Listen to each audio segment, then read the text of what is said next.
You think you know what soldiers ate in World War II? Combat rations, maybe a tin of corned beef, a scrap of bread if they were lucky. But that idea is a fantasy.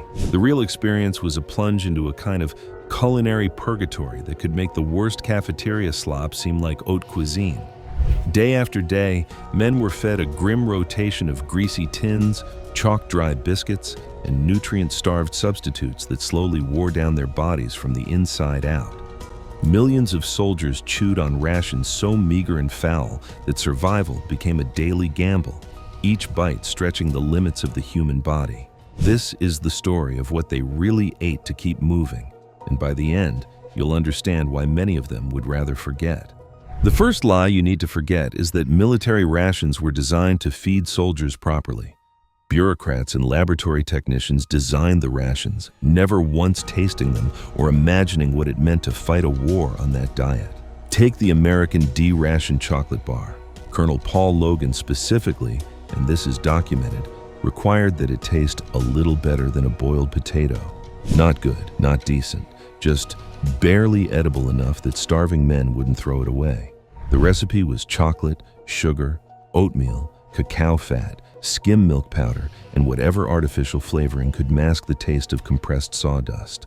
The result was a 4-ounce block so hard you literally couldn't bite it. Soldiers had to shave pieces off with their bayonets like they were whittling wood. The K rations weren't much better. During testing, the best rating they ever received from actual soldiers was better than nothing.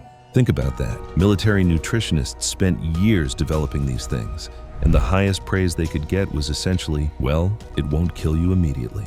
An extensive 1943 field report noted that no packaged ration should be used by active troops for more than 10 days. Most soldiers ate them for months. But here's where it gets genuinely fucked up. These rations were specifically designed to be inadequate, not accidentally, deliberately.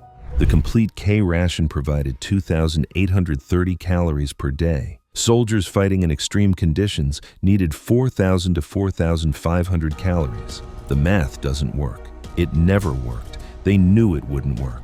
Merrill's marauders fighting in Burma lived on 80% K rations for 5 months. Every single man lost an average of 35 pounds. Not because they were wounded, not because they were sick, because they were systematically starved by their own supply system. When British Sindh forces were examined after similar periods on these rations, 182 out of 209 men had lost significant weight, and 27 had dropped 30 to 70 pounds. German rations exposed the harsh reality of starvation, showing how even carefully designed systems could crumble under the pressure of war. Their compressed soup pellets, called Erbswurst, could be prepared by crushing them and adding boiling water. 1 minute later, you had soup. The problem was finding the boiling water when you're freezing to death in a Russian winter with no fuel. Japanese rations centered on rice, 20 ounces per day, plus small cans of meat and vegetables. Their cultural preference for white rice over brown created massive thiamine deficiencies. Beriberi became epidemic among Japanese forces. They were literally dying from the food they insisted on eating. This was the baseline, the starting point, the good food that was supposed to keep armies functioning. Everything that came after was worse. Soldiers aren't stupid. When handed food that tastes like compressed dirt and provides half the calories they need, they fight back. The problem is that fighting military bureaucracy while also fighting an actual war has limited success. American GIs developed an underground economy around D rations. They called them Hitler's secret weapon, not because they feared German spies, but because of what these chocolate bars did to your digestive system. Eat one too fast and you'd be doubled over with cramps. Eat several over consecutive days and constipation became a medical emergency. The wrapper even instructed soldiers to consume the bar slowly over 30 minutes. But soldiers figured out the system. They started trading D rations to what official reports diplomatically called unsuspecting Allied troops and civilians. Picture this: you're a French resistance fighter, and an American offers to trade his chocolate ration for real food. Seems like a good deal, until you realize you've been scammed with weaponized confectionery. The helmet became the universal cooking pot. The same piece of equipment designed to stop bullets was being used to boil water, make coffee, and heat whatever passed for food. Steel helmets had no place in the kitchen, But when the choice is raw, sea rations, or 30 minutes of heating over a cigarette lighter, soldiers had no option but to improvise. German soldiers developed their own survival techniques. When supply lines worked, they received rock candy, lemon drops for severe weather, and mint candies that masked alcohol breath. When supply lines failed, they had to identify which canned mystery meat was least likely to poison them and which hardtack had the least mold. Japanese forces supplemented their rice with whatever they could hunt or trade locally. The official ration system assumed they would forage for fresh fruit to provide vitamins, meaning soldiers spent spare time hunting for wild berries while fighting a global war. This was still the civilized stage. Soldiers were working within recognizable food systems, just bastardized and inadequate ones. They were trading, modifying, supplementing. They still had the luxury of choice, even if all the choices sucked.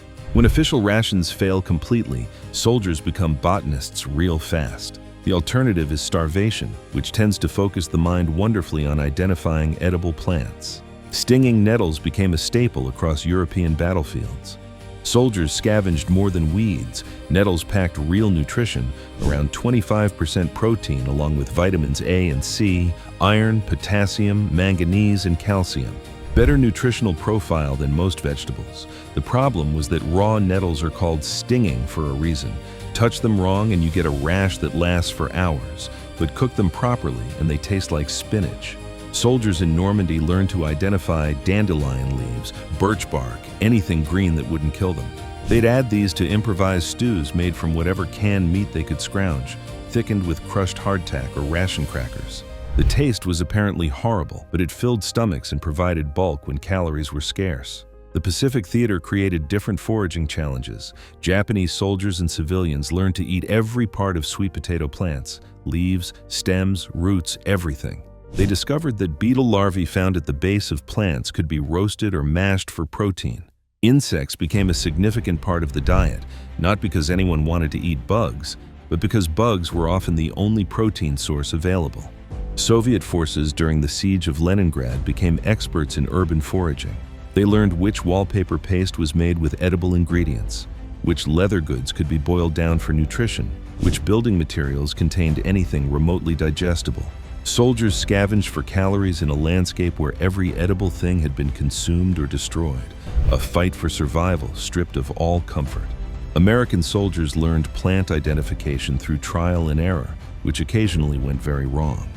Some plants look edible and will kill you. Others look poisonous, but are actually nutritious. Without proper botanical knowledge, foraging became a form of culinary Russian roulette played with potentially lethal consequences. The gathering process itself became a survival skill.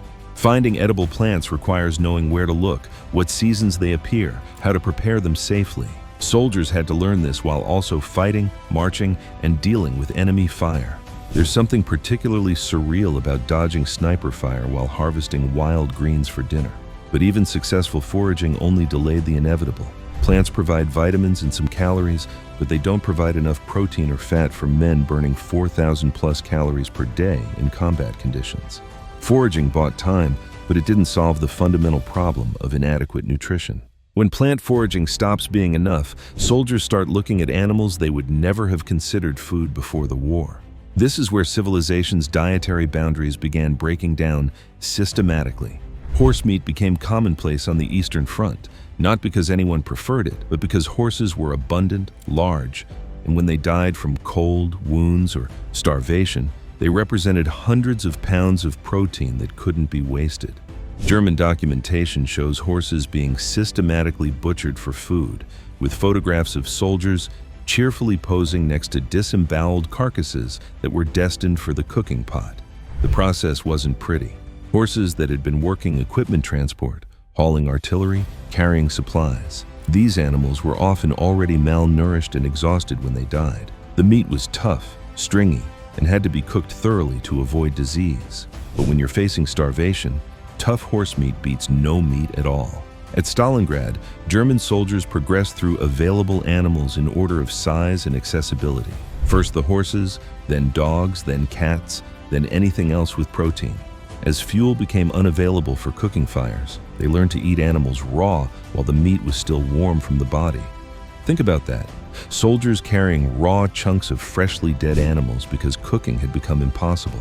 Japanese forces developed expertise in insect protein out of necessity. Beetle larvae, various grubs, anything with decent protein content that could be caught and prepared. Protein became a commodity in a world where traditional meat supplies had vanished, and every available source was exploited for survival. Insects were roasted when fuel was available, mashed raw when it wasn't. Pacific theater soldiers learned to hunt anything that moved.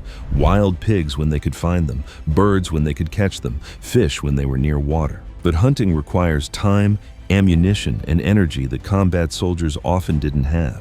You can't spend half your day tracking wild game when enemy forces are trying to kill you.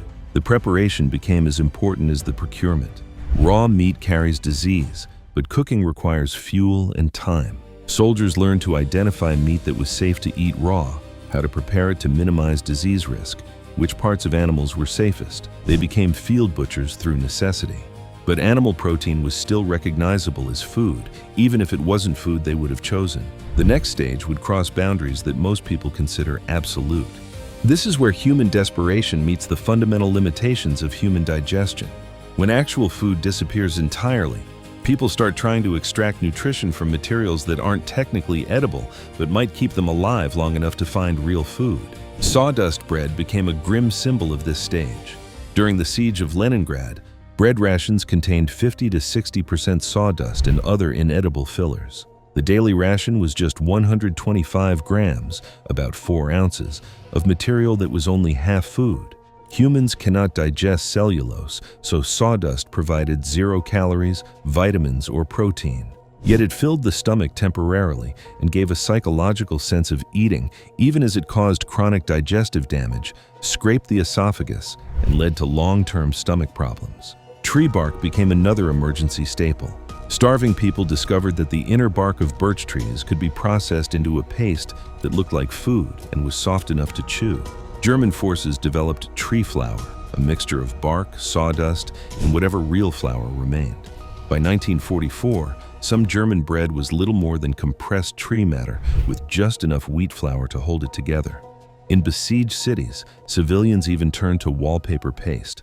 Some adhesives were wheat-based, providing minimal nutrition. Starving households learned which types could be consumed safely and how to extract edible portions, literally eating the walls of their homes to survive. Leather goods were boiled down into gelatinous slurries to extract trace protein. Belts, shoes, and harnesses became last resort ingredients in this grim culinary reality. These measures offered no real nutrition, only psychological and physical stopgaps, letting people feel like they were eating while their bodies slowly starved. The stomach felt full, but muscles wasted, organs deteriorated, and the line between survival and death became razor thin. This stage was a chilling reminder that under extreme starvation, human ingenuity can turn almost anything, sawdust, bark, leather, into a temporary lifeline. There's a line that most human cultures consider absolute. When that line gets crossed, survival becomes something darker, a complete breakdown of civilization itself. Cannibalism among Japanese forces in the Pacific wasn't random desperation. According to Australian military reports, it was often a systematic activity conducted by whole squads under the command of officers. Desperate individuals didn't make impossible choices. Entire units carried out the systematic, institutionalized consumption of human flesh. A Pakistani prisoner of war described Japanese soldiers maintaining what he called a food herd, systematically killing and eating one prisoner per day over roughly 100 days.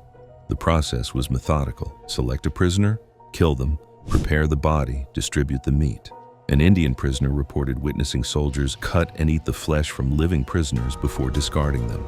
These acts went far beyond survival necessity, entering a level of dehumanization few could imagine.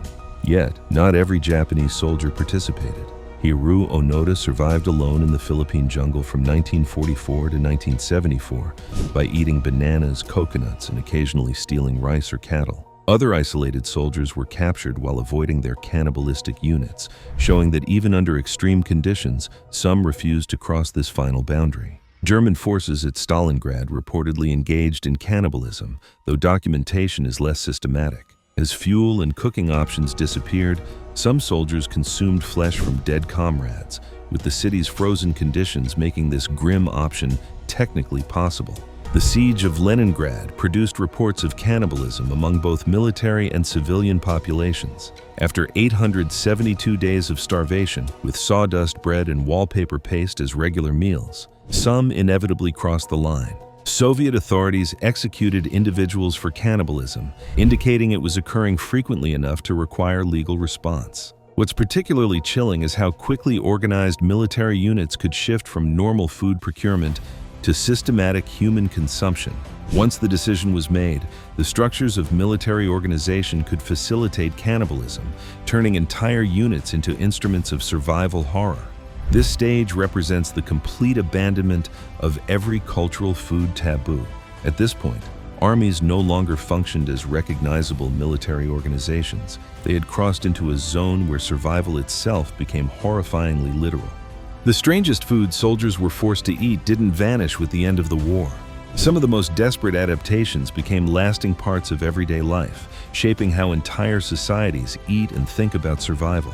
Spam, once a lifeline in a tin, found a permanent home in Asian kitchens, particularly in Korea and the Philippines. Instant coffee, refined for soldiers who had no brewing equipment, became a global ritual, a small comfort brewed from necessity. Even the improvisations of helmet cooking, born from desperation on the battlefield, would inspire generations of campers and survivalists, proving that human ingenuity often emerges from sheer need. Beyond the meals themselves, the lessons soldiers learned under starvation echoed long after. Trading networks, scavenging techniques, and plant foraging knowledge became foundations for logistics and survival training. Soldiers had discovered how communities function when resources vanish, and modern emergency planning and military programs still carry the echoes of those desperate improvisations. But perhaps the most profound legacy was human. Survivors carried with them a visceral understanding of how thin the line is between sustenance and starvation. They knew the taste of sawdust bread, the crunch of insects, the hollow satisfaction of meals that barely filled a stomach. These experiences left an imprint not on menus but on memory, a constant reminder that civilization and hunger are separated by the narrowest of margins. The progression from standard rations to extreme survival food revealed patterns of adaptation under stress. Necessity forged these innovations, each born from the relentless will to survive rather than cleverness or curiosity. The war became a vast, involuntary experiment in human endurance, teaching lessons about food, resilience, and the fragile scaffolding of civilization itself.